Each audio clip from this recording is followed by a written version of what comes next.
आगे बढ़ेंगे। आगे बढ़ते हुए इस वक्त बहुत बड़ी खबर मिल रही है म्यांमार से। म्यांमार में एक बार फिर से भूकंप के झटके महसूस किए गए हैं रिक्टर स्केल पर। हालांकि बहुत ज्यादा तीव्रता नहीं है, 3.5 मापी गई है भूकंप की तीव्रता। लेकिन होता क्या है, चूंकि अभी पिछले ही दिनों 7.7 तीव्रता का भूकंप आया था, बड़ी तबाही हुई थी, जगह जगह इमारतों में दरारें पड़ गई हैं, इमारतें धराशायी हुई हैं। ऐसे में हो क्या रहा है, जो आफ्टर शॉक्स हैं यानी कि जो बाद में आने वाले झटके हैं, उनसे अभी भी नुकसान हो रहा है। क्योंकि जो इमारतें पहले से दरार वाली हैं, पहले से क्षतिग्रस्त हो गई हैं या टेढ़ी हो गई हैं, वो अब हल्के झटकों से ही टूटने लगी हैं, गिरने लगी हैं। म्यांमार हजारों लोगों को इसने प्रभावित किया है, बहुत से लोग लापता हैं, 3,500 से ज्यादा लोगों की जान जा चुकी है, बहुत से लोग जख्मी हैं। ऐसे में एक बार फिर से म्यांमार में भूकंप के झटके महसूस किए गए। 3.5 रिक्टर स्केल पर इसकी तीव्रता मापी गई है। जब भूकंप के झटकों को लोगों ने महसूस किया, लोग फिर से दहशत में आ गए, क्योंकि वो मंजर लोगों के आगे चलने लगा जो उन्होंने अपनी आंखों से देखा। इमारतें धराशायी हो जाना, लोगों का जहां तहां फंस जाना।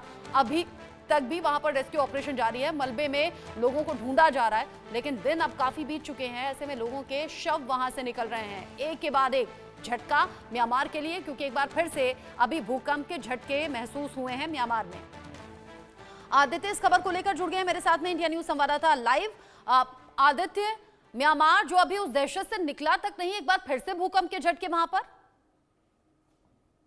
जी रचना, ये बिल्कुल आपने सही कहा कि जिस तरीके से लगातार वहां पे रेस्क्यू ऑपरेशन चल रहे हैं और इस बीच में ही फिर से 3.5 का जो भूकंप का झटका है रिक्टर स्केल पे, वो दोबारा से वहां पे देखा गया। आप देख सकते हैं कि जिस तरीके से एशिया में लगातार भूकंप के झटके आ रहे हैं, उससे कुछ न कुछ ऐसा लग रहा है कि धरती के गर्भ में कुछ न कुछ गड़बड़ चल रही है, कुछ ऐसी स्थिति है जिसके वजह से इस तरीके के तमाम तरीके के जो झटके हैं वो महसूस किए जा रहे हैं। उसका असर हालांकि भारत में भी तो नहीं रहा है, लेकिन आप ये सोचने वाली बात है कि उसका भारत में भी कुछ खास असर पड़ सकता है। और भारत जो है, क्योंकि म्यांमार से सटा हुआ है, तो हो सकता है भारत में भी इसका कुछ खास असर जो है वो देखने को मिलेगा। रेस्क्यू ऑपरेशन लगातार वहां चल रहा है, इस बीच में इस तरह के भूकंप जो है वो आ रहे, कई लोगों की मौत की जो खबरें हैं वो आ रही हैं। और अभी जिस तरीके से लगातार वहां झटके आ रहे हैं, वहां पे आर्थिक रूप से भी काफी नुकसान हुआ है लोगों को, और जो वहाँ पे गवर्नमेंट है वो लगातार जो है मदद मांग रही है, जिसके भारत जो है लगातार उनकी मदद कर रहा है। लेकिन ये एक चिंताजनक बात है कि लगातार तमाम कोशिशों के बावजूद भी जो वहां पर जिस तरीके से भूकंप आ रहा है और रेस्क्यू ऑपरेशन चल रहा है, उसी बीच में इस तरह के भूकंप झटका आना निश्चित ही पूरे एशिया के लिए, भारत समेत जितने भी जो मदद कर रहे हैं उस देश की, उस सब के लिए बहुत ही चिंताजनक स्थिति हो सकती है। जी रचना, अब ये चिंताजनक स्थिति इसलिए भी आदित्य है, कल ही हमारे साथ एक्सपर्ट जुड़े हुए थे, हम आफ्टर शॉक्स पर बात कर रहे थे, साथ ही देश के साथ साथ विदेशों में जो अलग अलग देश हैं वहां भी ये झटके महसूस हो रहे हैं। यहाँ तो तूफान और आंधी से भी लोग डर गए उन भूकंप के झटकों के बाद में।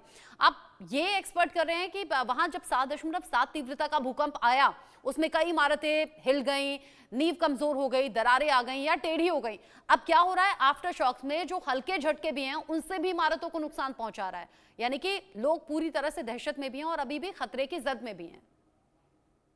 जी रचना, एक बहुत ही महत्वपूर्ण बात ये बताना जरूरी है, क्योंकि जिस तरीके से वहां पे लगातार भूकंप झटके आ रहे हैं और 7 दशमलव से भी ऊपर का भी भूकंप का झटका वहां देखा गया है। और एक्सपर्ट हमेशा ये कहते रहे कि जब भी कोई ज्यादा भूकंप का झटका आता है, ज्यादा तेज भूकंप का झटका होता है, उसके बाद आफ्टर शॉक जिसको कहते हैं वो लगातार आता है। हालांकि उस भूकंप की तीव्रता जो होती है लगातार कम होती चली जाती है, क्योंकि टेक्टोनिक प्लेट्स जब टकराते हैं, जब भूकंप की स्थिति वहां पर उत्पन्न होती है, उसके बाद एक झटका लगता है। वो झटका धीरे धीरे धीरे धीरे रिलीज होता है, एनर्जी के फॉर्मेट में वो स्टोर रहता है, और जैसे जैसे उसको मौका मिलता चला जाता है, उसका जो भूकंप का झटका है वो बाहर निकलता रहता है, और वो असर जो है धरती पर दिखाई देता है। जिस तरीके से म्यांमार में आपने देखा कि पिछले कुछ हफ्तों में जिस तरीके से भूकंप के झटके बहुत ज्यादा तेज रहे हैं, उसी का असर है ये कि इस तरीके से छोटे छोटे झटके जो हैं वो महसूस किए जा रहे हैं। और आगामी दिनों में और भी झटके आ सकते हैं, इसकी पूरी जो संभावना है वो है, क्योंकि 7.7 का जो तीव्रता का भूकंप था, उसके बाद अभी आप देख सकते हैं कि 3.5 का आया है। तो हो सकता है कि इससे कम का भी जो भूकंप झटका है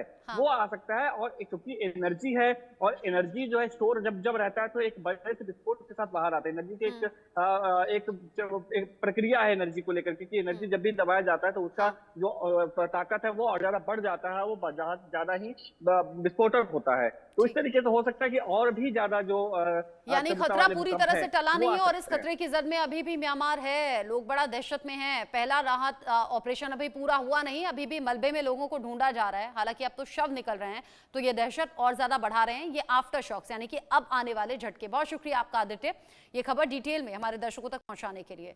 आगे बढ़ेंगे। 2 दिन पहले